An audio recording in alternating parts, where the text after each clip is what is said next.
Morning class Shri दीपन Chaudhary महाविद्यालय से मैं आज आपके सामने बीए थर्ड सेमेस्टर में हमारा टॉपिक है पूर्वाग्रह।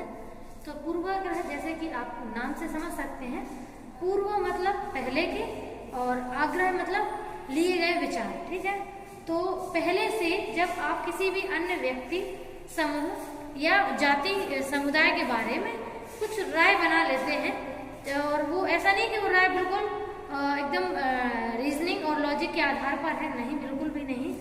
आपका जो भी विचार, जो आपको ऐसा लगता है कि सामने वाले किसी, मान लीजिए अगर किसी एक पर्सन ने आपके साथ कोई गलत चीज करी है, तो आपने उस एक व्यक्ति के आधार पर पूरे समुदाय को, पूरी जाति के लोगों को, पूरे शहर के लोगों को ही गलत समझ लिया, तो इसका मतलब ही पूर्वाग्रह होता है। ठीक है, तो पूर्वाग्रह वे विचार होते हैं, वे अभिव्यक्ति होती है जो आप किसी एक गलत विचार के आधार पर बहुत बड़े समुदाय के लिए बनाते हैं। ठीक है, क्योंकि ऐसा तो होता नहीं, आपने देखा होगा अपने साथ भी कई लोग ऐसे होते हैं, जैसे मान के चलो अगर किसी एक शहर के किसी एक पर्सन ने कोई चीज बहुत रॉन्ग की है किसी एक पर्सन के साथ, तो हम आमतौर पर ऐसे कह देते हैं कि उस शहर के लोग तो होते ही ऐसे हैं। तो ऐसे हम कैसे कह सकते हैं कि सभी लोग ऐसे होते हैं? तो गलत है ना।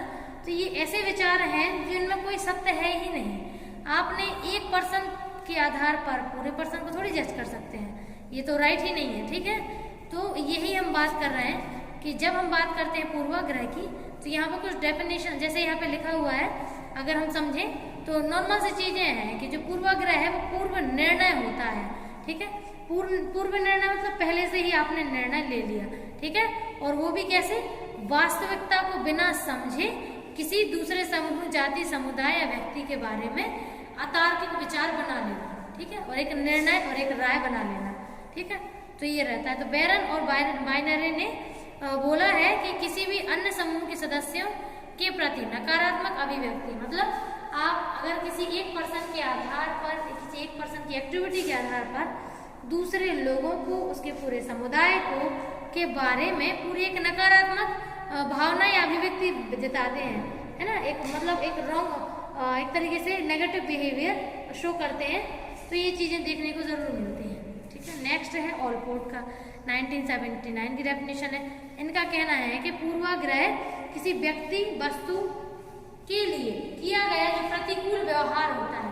प्रतिकूल व्यवहार मतलब अपोजिट, जैसे वो आपके लिए कर रहा है आप उससे बिल्कुल अपोजिट बिहेवियर करें। वो भी क्यों कर रहे हैं? क्योंकि आपको लगता है कि वो पर्सन खराब है, वास्तव में आप उसे जानते नहीं है ढंग से, फिर भी आप उसके बारे में ऐसा सोच रहे हैं। ठीक है, तो ये रहता है। तो इसमें वास्तविकता के अनुभव पर आधारित नहीं होता ये चीजें। ठीक है, और नेक्स्ट है शेरिफ और शेरिफ की 1969 की डेफिनेशन है। इनका कहना है कि किसी भी समूह के सदस्य द्वारा उनके मानकों के उत्पन्न किसी दूसरे समूह के प्रति निर्धारित जो भी गलत निर्णय होते हैं, पूर्व निर्णय होते हैं, वो हमारे पूर्वाग्रह कहलाते हैं। ठीक है, तो ये कुछ डेफिनेशन थी। अब हम देखते हैं विशेषताएं। तो पूर्वाग्रह की विशेषताएं आपके सामने लिखी हुई हैं, आप देख सकते हैं। फर्स्ट है हमारे सामने तार्किकता का अभाव। तो तार्किकता का अभाव मतलब क्या? तार्किक मतलब लॉजिक। अगर कोई एक चीज दूसरी चीज से जुड़ी हुई है तो उसका प्रमाण भी होगा। अगर वो प्रमाण आप ढूंढ लेते हैं तो इसका मतलब है कि आपने पूर्व निर्णय नहीं लिया है, आपने तर्क के आधार पर निर्णय लिया है। और जहां आप तर्क की कमी रखते हैं, मान लीजिए तर्क आप नहीं ले रहे हैं, तो पूर्वाग्रह वहां बन जाते हैं। ठीक है, नेक्स्ट है न्याय का अभाव। तो न्याय मतलब जैसे मान लीजिए अगर किसी एक पर्सन ने आपके साथ गलत किया है, गलत बिहेवियर प्रेजेंट किया है, और आपने दूसरे लोगों के प्रति भी वही राय बना के रखी है, तो आप न्याय थोड़ी कर रहे हैं बाकी लोगों के साथ, आप तो वास्तव में उनके प्रति गलत विचार बना रहे हैं, तो वो न्याय तो वैसे भी नहीं होगा। तो आप सही को सही और गलत को गलत नहीं बोल रहे हैं, आप सही गलत दोनों को मिक्स करने की कोशिश कर रहे हैं। नेक्स्ट है मानवता का अभाव। आप जानते हैं कि जब भी पूर्वाग्रह बनते हैं तो उसमें मानवता की हानि सबसे पहले होती है। क्यों?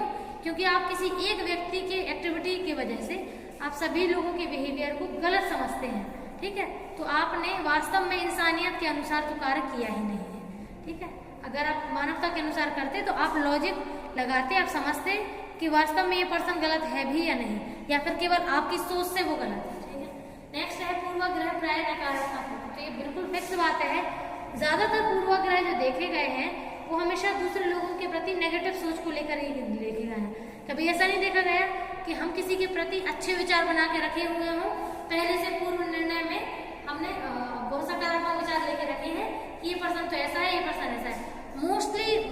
ऑफ द टाइम ऐसा होता है कि मोस्टली जो पूर्वाग्रह होते हैं वो नकारात्मक होते हैं। नेक्स्ट है दोषपूर्ण सामान्यीकरण।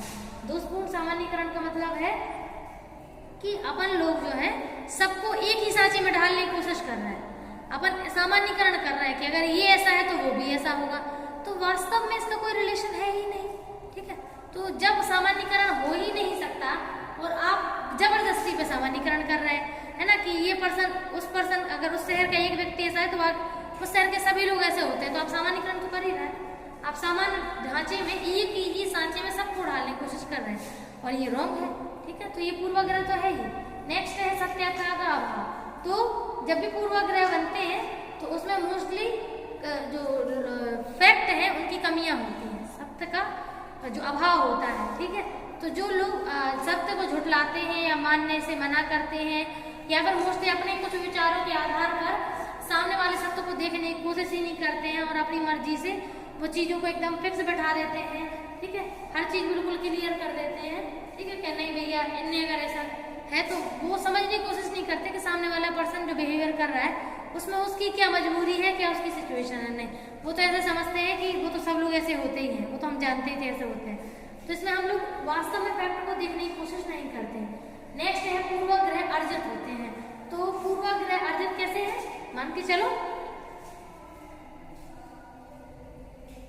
कि जैसे मान के चलो आपको हमने बताया हुआ होगा शायद पहले कि जब भी जैसे मान के चलो हमारे माता पिता हैं, तो माता पिता के साथ अगर कोई ऐसे पूर्वाग्रह बना हुआ है तो वो पूर्वाग्रह बच्चों को तो सिखाते हैं।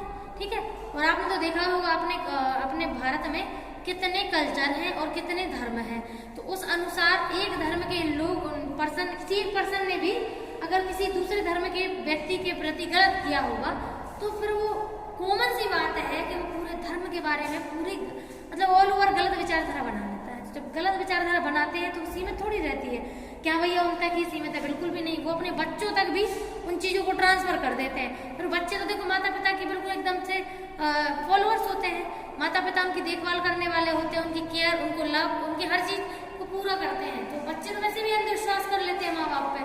अब माँ बाप भले ही गलत क्यों ना बता रहे हो तो भी विचार कर वो उन पर ध्यान करते हैं विश्वास। तो इस वजह से कभी कभी ऐसा होता है कि दूसरे धर्म, जाति या समुदाय के प्रति बच्चों के मन में वो चीज़ें अर्जित मतलब सीखने के द्वारा यानी कि अर्जित फॉर्म में चली जाती है, वो अपना लॉजिक उसमें यूज नहीं करता है। ठीक है, अब ये बात अलग है कि अब जैसे मान के चलो अगर बहुत स्ट्रॉन्ग पूर्वाग्रह बन गया बच्चे का तो बेटा वो मिटने वाला तो इतनी आसानी से है नहीं। ठीक है, और अगर ऐसे मान के चलो कि अगर वो उसको बहुत अच्छा कोई पर्सन मिला, उसको जब तक उसका धर्म ना पता हो, ठीक है, और वो उससे मिलता जुलता रहा, उसकी अच्छी फ्रेंडशिप हो गई, उसके बाद उसका धर्म पता चले, तो भी हो सकता है कि थोड़ा सा उसके पूर्वाग्रह जल्दी खत्म हो जाए क्योंकि उसने उस पर्सन का बिहेवियर देखा है। हाँ, लेकिन अगर उसके स्ट्रॉन्ग बिहेवियर पहले से ही बने हैं और मान लो सामने वाला पर्सन मिलने से पहले ही अपनी जो रियलिटी है वो ओपन कर दे तो फिर ऑब्वियस है उसको वैसे ही विश्वास होगा नहीं। तो दोनों ही चीज़ें होती हैं। नेक्स्ट है पूर्वाग्रह भावनात्मक होते हैं। तो मोस्टली पूर्वाग्रह बनते कब है, जब हमारे कुछ इमोशन हर्ट होते हैं, हमारा जो ईगो है या फिर हमारे इमोशन है बहुत ज़्यादा हर्ट होते हैं, तब ही मोस्टली पूर्वाग्रह बनते हैं। तो पूर्वाग्रह बनने का सबसे बड़ा कारण तो यही है। तो मोस्टली जब लोगों के इमोशन एक तरीके से की हानि होती है, उनके इमोशन बहुत ज़्यादा हर्ट होते हैं, बहुत ज़्यादा दुखी होते हैं वो किसी पर्सन से, तो ऐसे पूर्वाग्रह मोस्टली बन जाते हैं। ठीक है, थैंक यू।